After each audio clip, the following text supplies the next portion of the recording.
Hi friends, എല്ലാവർക്കും സുഖമാണെന്ന് വിശ്വസിക്കുന്നു. ജൂൺ മാസത്തെ ഭക്ഷ്യ കിറ്റാണ് ഇത്. ഞാൻ തുറന്ന് നോക്കിയതാണ്. അപ്പോൾ അതിലെന്തെല്ലാം സാധനങ്ങൾ ഉണ്ട് എന്നുള്ളത് നമുക്കൊന്ന് നോക്കാം.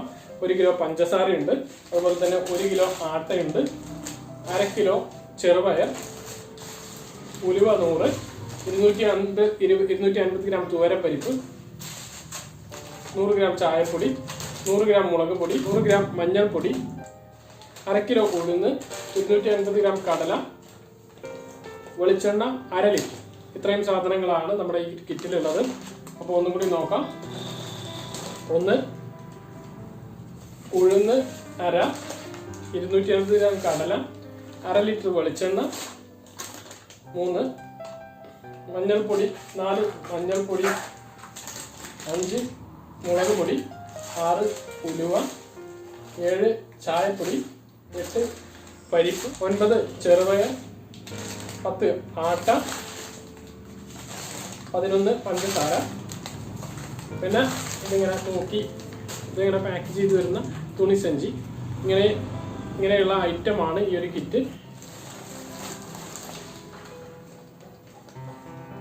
അപ്പോൾ ഇത്രയും സാധനങ്ങളാണ് നമ്മുടെ ഈ ഒരു ജൂൺ മാസത്തെ കിറ്റിൽ കിട്ടിയിട്ടുള്ളത്. ഇത്രയേ ഉള്ളൂ. നമുക്ക് ഈ കിറ്റൊന്ന് കിട്ടിയപ്പോൾ തുറന്ന് കാണിക്കാം. നമ്മളെന്നും നേരത്തെ ഇത് വിതരണം തുടങ്ങുന്ന സമയത്ത് ഇതിപ്പോൾ വിതരണം തുടങ്ങിയിട്ട് ഒരു 10 ദിവസമായി.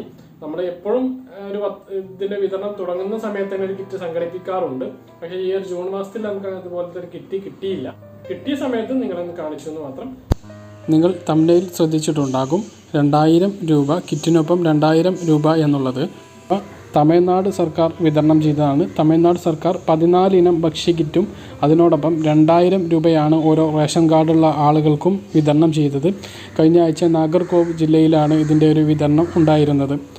അപ്പോൾ നമുക്ക് റേഷൻ കാർഡിൽ 1000 രൂപ മുൻഗണനാ വിഭാഗത്തിൽപ്പെട്ട റേഷൻ കാർഡിന് വിതരണം ചെയ്യുമെന്ന് പറഞ്ഞിരുന്നു. അതിൻ്റെ ഒരു വിതരണത്തെക്കുറിച്ചിട്ടുള്ള പുതിയ നടപടികളൊന്നും ഇതുവരെ തുടങ്ങിയിട്ടില്ല. ആ കാര്യം പറഞ്ഞിട്ട് ഇപ്പോൾ ഏകദേശം 2 മാസം ആവാറായി. ഇതുവരെ ആ ഒരു 1000 രൂപയെക്കുറിച്ചിട്ടുള്ള കൂടുതൽ വിവരങ്ങളൊന്നും വന്നിട്ടില്ല. അതിനെക്കുറിച്ച് വരികയാണെങ്കിൽ നിങ്ങളെ വീഡിയോയിലൂടെ അറിയിക്കുന്നതാണ്. ഇത്രയുള്ള ഈ വീഡിയോയിൽ വലിയ ഇൻഫർമേഷൻ ഒന്നുമില്ല. മറ്റൊരു വീഡിയോയിൽ നമുക്ക് വീണ്ടും കാണാം. അതുവരേക്കും ബൈ.